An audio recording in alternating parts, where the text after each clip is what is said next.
New at 9, a former Ames restaurant owner is facing several felony charges tonight. Scott Griffin owned Old Main Brewing before it abruptly closed last year.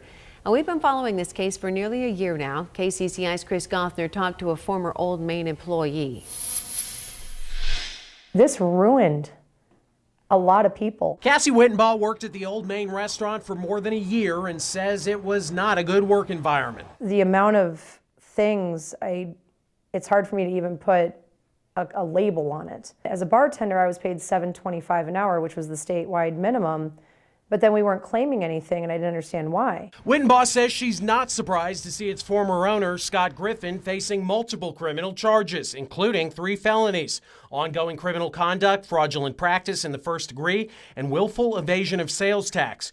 Griffin abruptly closed the Old Main in May after nearly 15 years. That was after it and co-owned Corner Pocket and DG's Tap House had their liquor licenses pulled by the state, which accused Griffin of failing to pay taxes and utilities, allegations he never contested. Then, later that month, I've tried reaching out to him. I know a lot of people have tried reaching out. We spoke to ex-employees who said they hadn't gotten their last checks. But Griffin's legal troubles began well before the closure. For example, food distributor Sysco sued him in 2018, saying he owed it more than $200,000. Last month, a Story County judge ordered Griffin to pay up after he failed to show up to court. Wittenbaugh says she hopes for justice. Yeah, I'd say lock him up and throw away the key.